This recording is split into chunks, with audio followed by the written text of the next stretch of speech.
आकाश, तुम अपनी सेहत का बिल्कुल ख्याल नहीं रखते हो।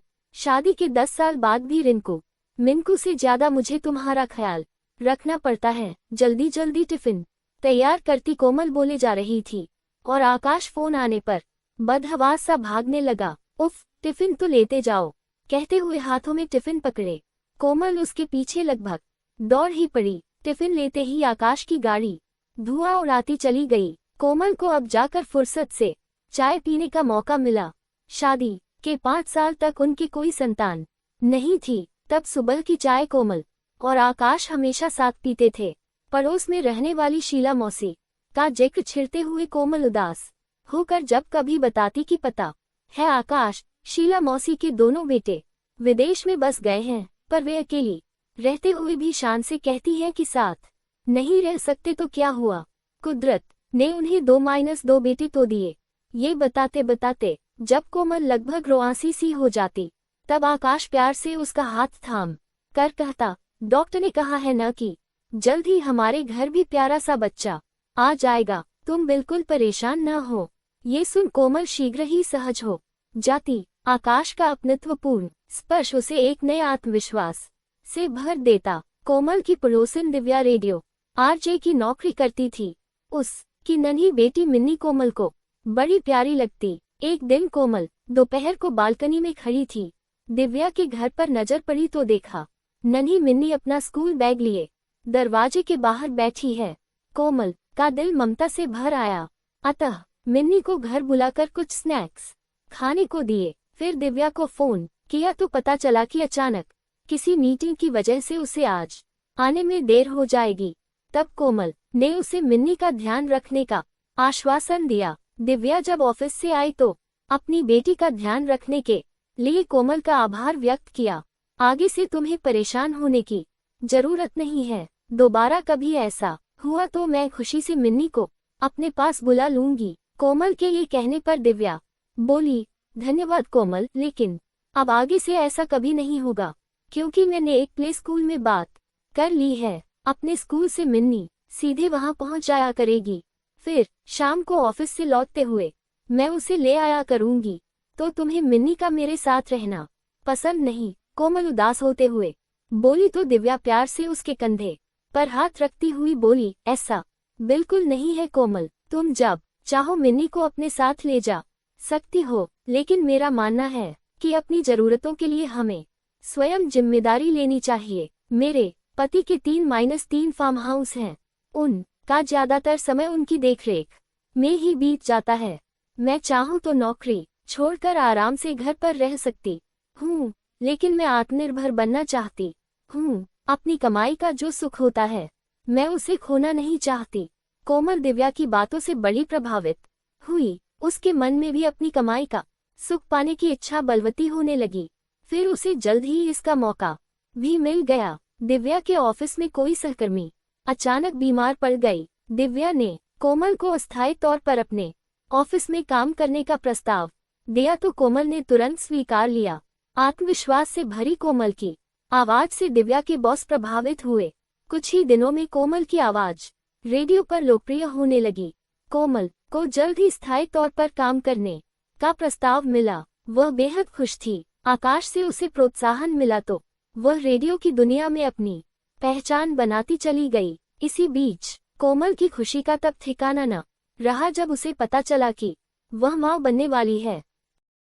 कोमल ने अपने परिवार को प्राथमिकता दी। जब उसे पता चला कि उसे जुड़वां बच्चे पैदा होने वाले हैं तो विनम्रता के साथ अपनी नौकरी से त्यागपत्र दे दिया। वक्त के साथ 2 नन्हे राजकुमार उसके जीवन में आए तो वह निहाल हो उठी। 2-2 बच्चों की एक साथ देखभाल से कोमल थककर चूर हो जाती, लेकिन आकाश बच्चों की देखभाल में उसकी मदद करने के बजाय अपना ज्यादातर समय ऑफिस को देता था। वह जब कभी आकाश को अपने बच्चों की किलकारियां सुनाने की कोशिश करती, आकाश उसे उतना ही दूर भागता महसूस होता। वह जितना ज्यादा आकाश के करीब जाना चाहती, आकाश उससे उतना ही दूर जाता रहा। वह समझ नहीं पाती कि जुड़वा बच्चे पैदा करके आखिर उसने ऐसा कौन सा अपराध कर दिया कि आकाश उसे अपने से दूर करना चाहता है। धीरे धीरे कोमल समझने लगी कि आकाश को अब उसका स्पर्श पसंद नहीं आता। अब आकाश जब तब ऑफिस के दौरे पर रहने लगा। अपने दोनों बच्चों की परवरिश की पूरी जिम्मेदारी कोमल के कंधों पर आ पड़ी। कुछ ही दिन पहले तो उसने अपने बच्चों का चौथा जन्मदिन मनाया था। आकाश उस दिन भी मेहमानों की तरह आखिर में आया था। उस दिन कोमल ने कुछ लोगों को आकाश के बारे में कुछ कानाफूसी करते सुना, मगर उसने लोगों की बातों पर ध्यान नहीं दिया। लेकिन कुछ दिनों बाद एक ऐसी घटना घटी कि उसने कोमल का नजरिया ही बदल दिया। हुआ ये कि एक दिन अचानक दिव्या उसके लिए एक इनविटेशन कार्ड लेकर आई। रेडियो स्टेशन के लोग पूर्व कर्मचारियों के लिए एक पार्टी रख रहे थे, जिसमें कोमल भी आमंत्रित थी। आकाश ऑफिस के दौरे पर गया हुआ था। बच्चों को प्ले स्कूल में छोड़कर कोमल अतिथि होटल में पार्टी में शामिल होने गई। वहां उसने आकाश को एक लड़की के साथ जाते देखा तो हैरान हो आकाश के पीछे भागी। उन दोनों ने रूम नंबर 512 में जाकर कमरा बंद कर लिया। उसने होटल की रिसेप्शनिस्ट से कह कर रजिस्टर में देखा तो रूम नंबर 512 के आगे मिस्टर एंड मिसेज आकाश लिखा नाम उसे मुंह चिढ़ा रहा था। कोमल को तो जैसे काटो तो खून नहीं। इसी बीच दिव्या उसे ढूंढती हुई वहां आकर उसे पार्टी में ले गई।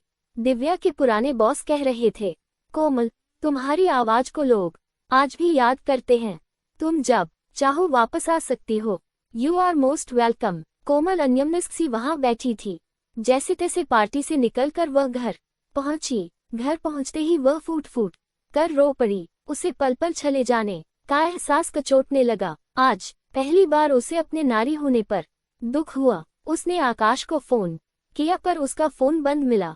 आकाश अगले दिन आया। कोमल ने उससे दौरे के बारे पूछताछ की तो वह हड़बड़ा गया। कोमल ने अतिथि होटल का नाम लिया तो आकाश गुस्से में कोमल को भला बुरा कहता हुआ घर से बाहर चला गया।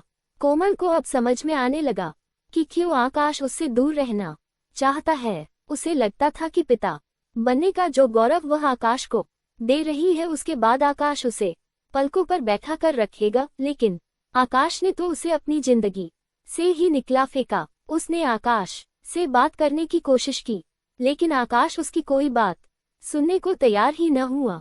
कोमल ने बहुत मिन्नतें की, अपने बच्चों की दुहाई भी दी, लड़ाई झगड़ा भी किया, लेकिन आकाश पर कोई असर न हुआ। उसने दो टूक जवाब दिया कि वह उसे और बच्चों के खर्च देता रहेगा, लेकिन निजी जीवन में वह क्या करता है इससे उसे मतलब नहीं होना चाहिए। कोमल ने मायके वापस जाने की सोची, लेकिन फिर सोचने लगी कि जब उसके मासूम बच्चों पर दुनिया की ज़बानें तलवार की तरह बरसेंगी तो वह किस किस का मुंह बंद करती फिरेगी। वह उदासी में डूब गई। अब दिन रात सोच में डूबी रहती। अपने आप को इतना ज्यादा अपमानित उसने कभी महसूस नहीं किया था। अचानक कोमल को अपने बॉस का यू आर मोस्ट वेलकम कहा वाक्य याद आया तो वह उठ खड़ी हुई। उसने फोन करके फिर से ऑफिस आने की बॉस से इजाजत मांगी तो जवाब में यही सुनने को मिला कि यू आर मोस्ट वेलकम। कोमल अपमान की दुनिया से निकलना चाहती थी। वह अपनी जिंदगी के फत्ते बिखरते पन्नों को समेट रही थी। दिल के किसी कोने में आज भी कोमल को यह उम्मीद है कि शायद कभी आकाश को अपनी गलती का एहसास होगा, लेकिन एक सवाल ये भी है कि क्या वह उसे माफ कर पाएगी। गाइज, अगर वीडियो पसंद आए तो वीडियो को लाइक और चैनल को सब्सक्राइब करें और कमेंट करके बताएं कि वीडियो कैसी लगी। धन्यवाद।